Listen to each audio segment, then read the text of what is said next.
We got her! It's thinking.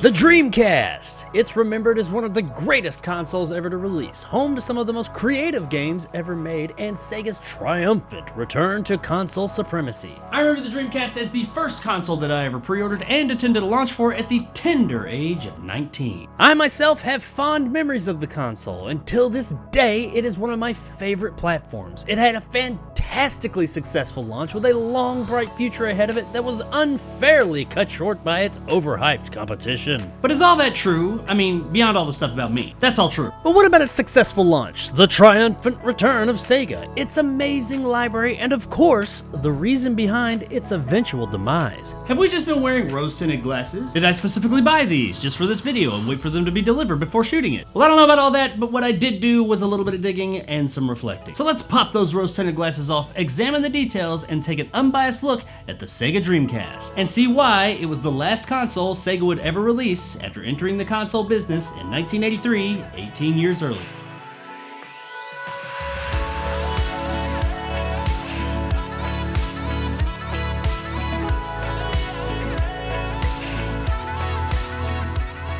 First, a little history.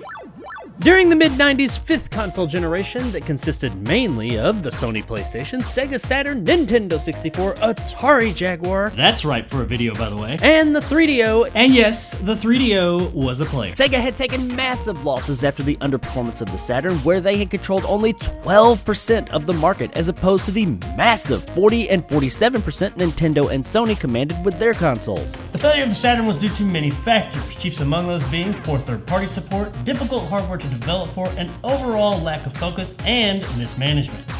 After the commercial disappointments of the Sega CD, I Love You, the 32X, and now the Saturn, Sega's reputation and financial records were not in a good place. Unlike other console generations, Sega discontinued the Saturn 6 months before its successor's original Japanese launch, and well over a year before it released in other territories, leaving gamers with no games, and no, not in that Xbox has no games kind of way, literally no games being released for the console during this time, damaging the company's reputation with its fan base even more, proving that during this time, Sega did not do what Nintendo did, i.e., make games. Knowing that funds were getting thin and they needed a win, That rhymes. Sega set out to design a powerful but cheaper than the Saturn truly next-gen console by using off-the-shelf components. Two teams were working on a Saturn successor, one in America called Black Belt, headed up by IBM's Tetsu Yamamoto, using a Motorola CPU and a custom 3DFX GPU, and one in Japan called White Belt, headed up by Hideki Saito, using a off-the-shelf Hitachi CPU and NEC GPU. The head of Sega of America at the time, Bernie Stoller, felt that the American-developed 3DFX version was better and should have been used. Which makes sense because, you know, his team came up with it and all.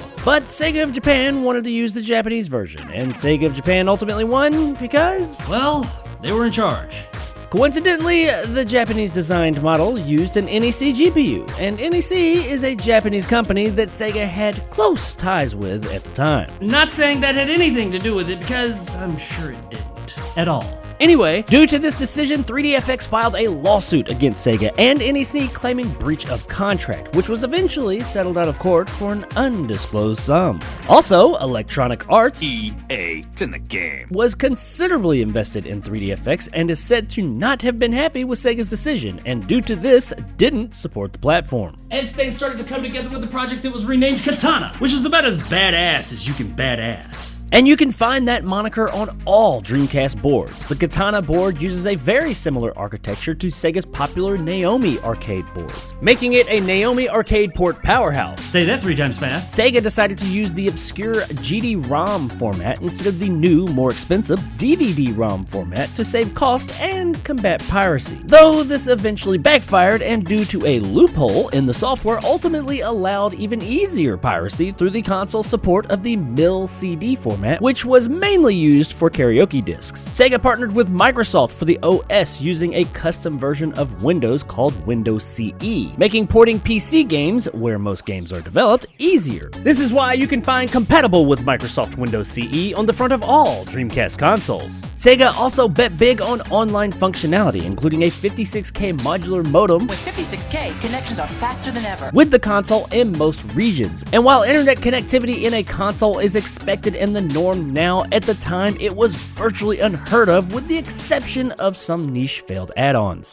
X-Band. This made the Dreamcast the first home console to include a modem for online play and internet access. So next time you log into those Call of Duty servers on your X-Station 7, just remember that this is where it all started. With everything on the hardware front coming together, now it was time to come up with a name. The final name, Dreamcast, came to be through a public competition that had more than 5,000 different entries. Japanese game developer Kenji Eno submitted the name Dreamcast, which is a combination of dream and broadcast. Eno also created the Dreamcast's iconic spiral logo. Is it iconic? Sure. Though Eno has never been officially credited by Sega for any of these contributions. Due to the declining reputation of the Sega brand, they had originally planned to remove the Sega name entirely from the console, establishing a new gaming brand much like Sony had with PlayStation. But be it due to hubris, pride, or something else, management ultimately decided against this. It would appear that Sega was doing things mostly right this time around, attempting to provide a powerful, developer-friendly console that wasn't rushed to market prematurely. Even with the massive losses on the Saturn, Sega was confident about the Dreamcast debut with significant outside interest and pre-orders. Which brings us to The launch. and also brings us to the end of this chapter, though far from the end of the story. So if you've enjoyed what you've seen thus far, then check out the next part, 1 week from the release of this video, right here in this 5-part series. Visit my other channel, RetroJakeXY, link in the description, where videos like this will reside moving forward, and maybe consider hitting the subscribe button. I want to say thanks to all my patrons out there. Without you guys' support, videos like this would not be possible. And a special thanks to my top tier members, March G and Silverlock. You guys rock. If you want to support the channel, consider hitting the like and subscribe button. Or if you want to do a bit more, check out the exclusive benefits over on my Patreon. And until next time, you're beautiful, you're awesome, and I love absolutely every one of you. Thanks for watching.